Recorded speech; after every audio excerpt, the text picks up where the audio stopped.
Assalamualaikum warahmatullahi wabarakatuh. Di sini kami dari kelompok 3 bersama rekan saya ada Mas Eri dengan NIM terakhir 011 dan saya sendiri Gandhi dengan NIM terakhir 17. Di sini kami akan menjelaskan materi terkait compliance, global ethos, and corporate wisdom. Etika sebagai sumber daya strategis. Di sini kami akan menjelaskan yang pertama terkait nilai dan budaya etis. Membentuk daya saing yang berkelanjutan. Artinya, keunggulan bisnis masa depan tidak lagi ditentukan oleh modal atau teknologi, melainkan oleh kepercayaan dan integritas moral. Tantangan fleksibel, tapi tetap unik dan bermoral. Organisasi harus bisa berubah cepat tanpa kehilangan jati diri. Fokusnya compliance, kepatuhan, global ethos, dan corporate wisdom. Tiga konsep utama ini menjadi paduan etika modern. Dan etika adalah sumber daya strategis, bukan beban moral. Karena etika yang kuat justru menciptakan kepercayaan publik. Next. Selanjutnya, strategic approach toward corporate future viability. Pasar jenuh. Keunggulan tradisional memudar. Maksudnya apa? Maksudnya adalah produk itu makin mirip, makin lama itu. Persaingan juga makin keras. Karena itu diperlukan strategi berbasis nilai, poin yang kedua, dan karakter agar perusahaan tetap punya arah dan keunikan. Fokus utama terdapat 4 hal. Yang pertama ada adaptif dan pembelajaran cepat, supaya tidak tertinggal oleh perubahan global. Yang kedua, nilai sebagai DNA organisasi. Nilai moral harus hidup di setiap keputusan, bukan hanya di dinding kantor. Ketiga, kompetensi lintas budaya. Penting. Kenapa? Karena bisnis sekarang itu lintas negara.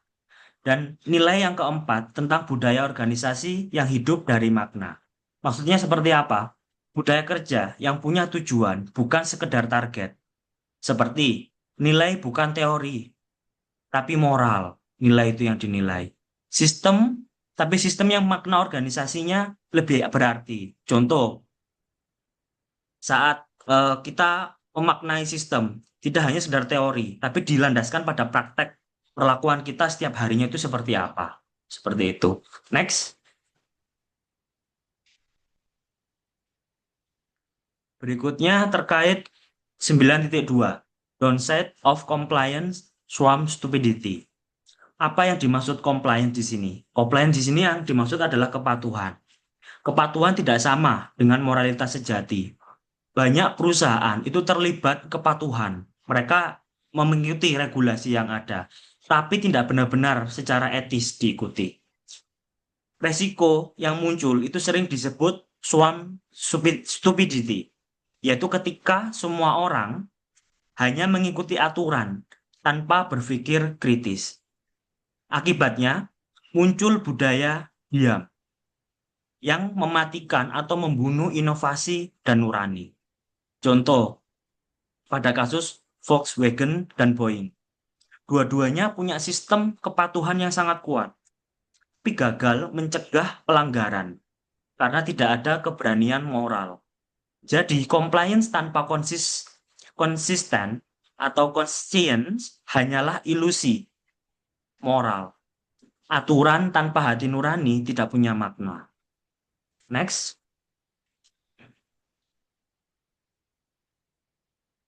High performance teams and global ethos. Di sini dijelaskan yang pertama terkait global ethos, Hans King, Golden Rules. Maksudnya apa? Perlakuan orang lain itu sebagaimana kamu ingin diperlakukan. Kita harus memperlakukan orang lain itu seperti apa yang kita harapkan ingin diperlakukan. Nilai ini menjadi dasar pembentukan high performance teams, yaitu tim yang beragam tapi bersatu oleh nilai dan tujuan bersama. Nilai-nilainya meliputi kejujuran, keadilan, toleransi, dan solidaritas. Ketika etika dan empati dijadikan dasar kerja, kolaborasi bisa bertahan lebih lama dan lebih kuat. Sebaliknya, ketika komunikasi tertutup, Seperti di kejadian Boeing atau Volkswagen tadi, tim kehilangan kepercayaan dan justru gagal menjaga keselamatan. Inilah bukti bahwa human to human jauh lebih penting daripada sekedar urusan bisnis. Next, akan dijelaskan oleh rekan kami, Mas Eri. Oke, baik. Terima kasih sebelumnya Mas Gandhi. Selanjutnya yaitu terkait The Ethical Truth Table atau tabel kebenaran etis adalah sebuah kerangka evaluasi moral yang digunakan untuk menilai apakah budaya organisasi dan model bisnis suatu perusahaan benar-benar etis. Konsep ini diadaptasi dari tabel kebenaran logika Ludwig Wittgenstein lalu dikembangkan oleh Glonner. Untuk konteks etika bisnis global atau global ethos value. Nah, gambarnya tuh seperti ini. Nah, gambar ini ditampilkan merupakan The Ethical Truth Table, ya, karyanya Glonier, yaitu sebuah kerangka untuk memahami bagaimana etika bekerja di dalam dan di luar organisasi. Melalui tabel ini, Glonier ingin menunjukkan bahwa perilaku etis sebuah perusahaan tidak cukup hanya dilihat dari satu sisi, misalnya dari kebijakan internal atau dari citra eksternal saja, melainkan harus mencakup konsistensi moral antara keduanya.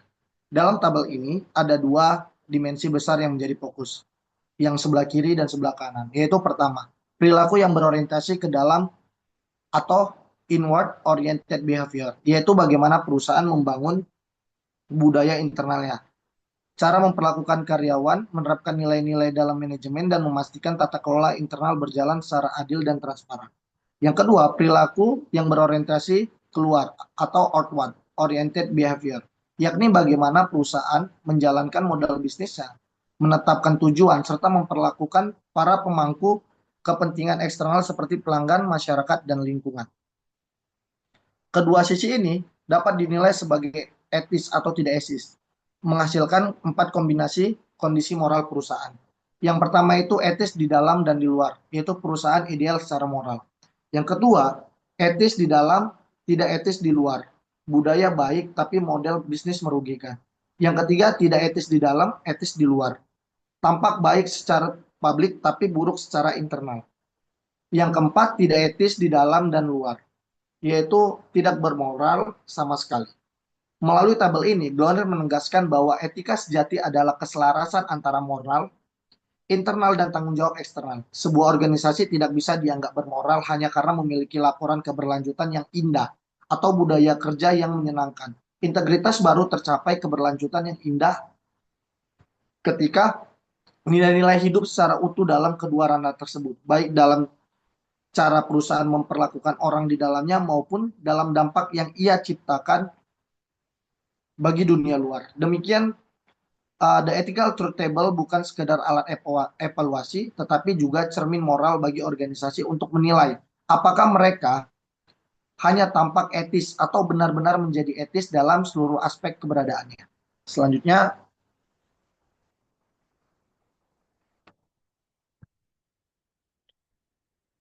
selanjutnya itu ada gambar yang berbentuk piramida.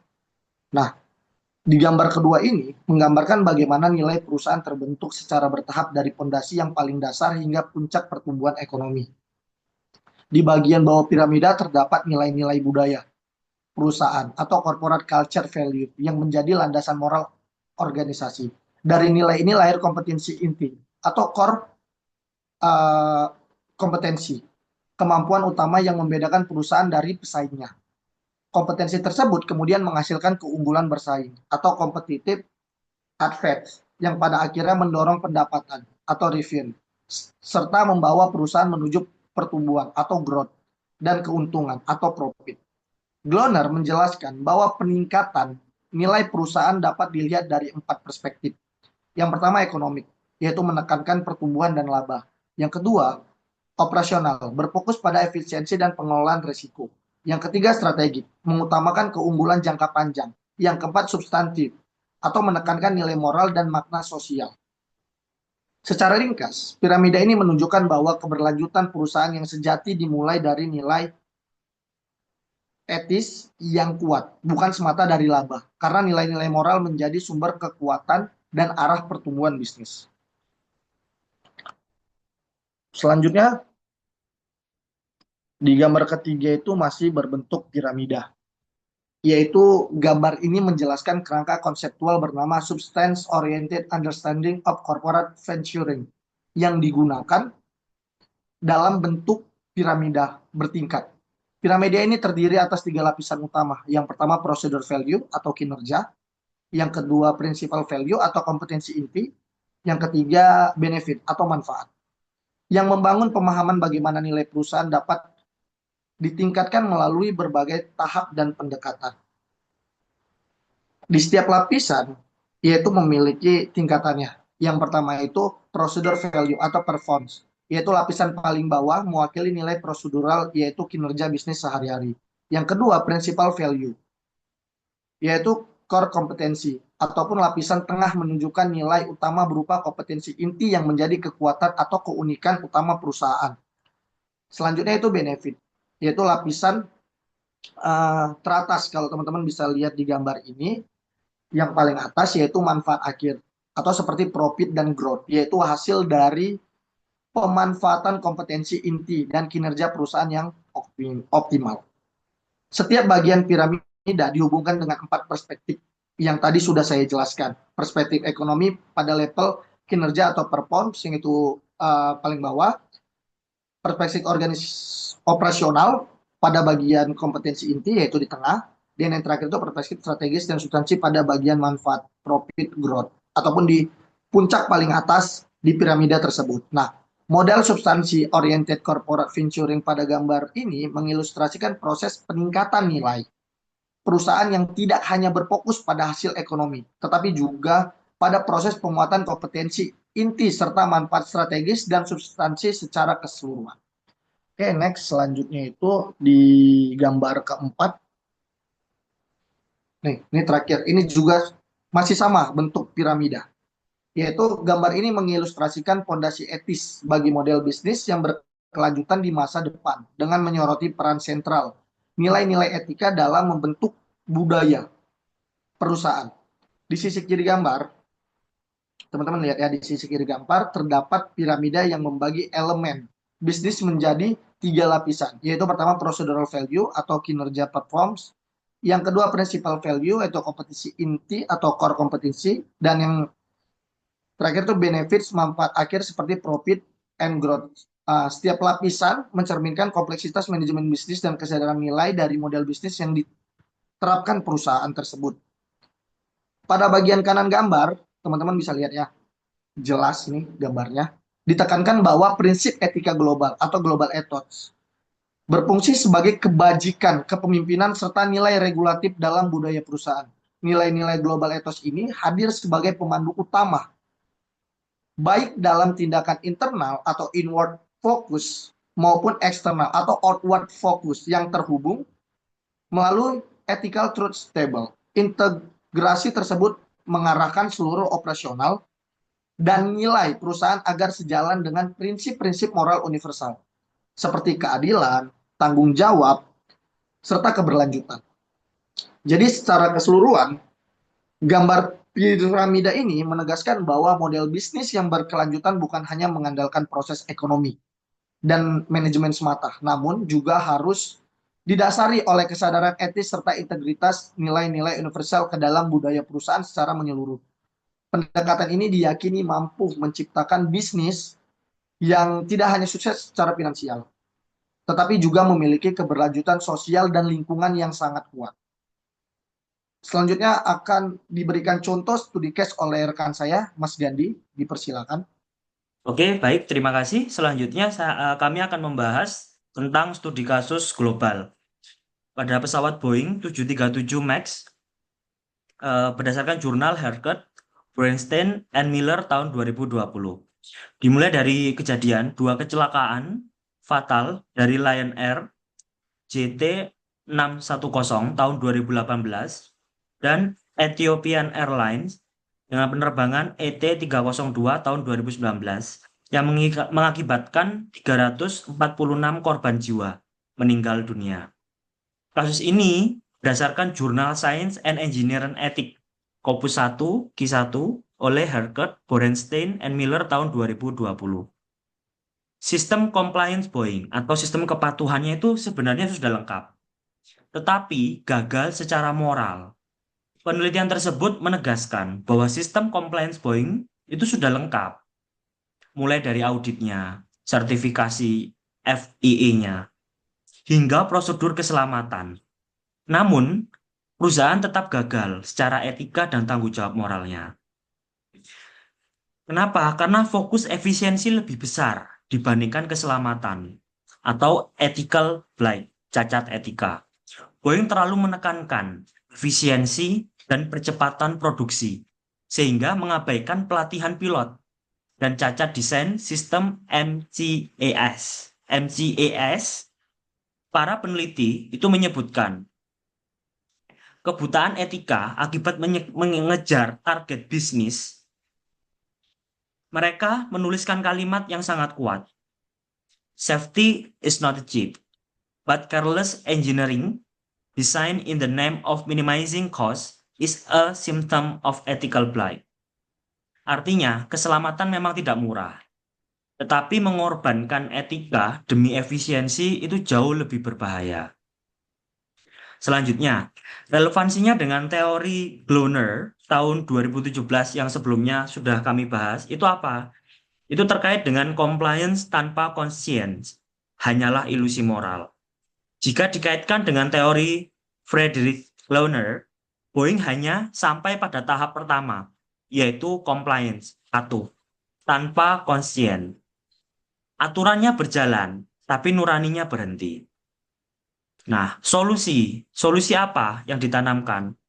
Sebaiknya itu corporate wisdom, keberanian moral, dan nilai universal. Yang menurut Glowner, itu perusahaan baru akan mencapai corporate wisdom tadi jika nilai moralnya itu benar-benar hidup dalam kepatuhan sehari-hari, baik dari karyawan sendiri, bagian teknisinya, dan lain sebagainya. Dari kasus ini, kita belajar bahwa etika bukan sekedar pelengkap laporan kepatuhan.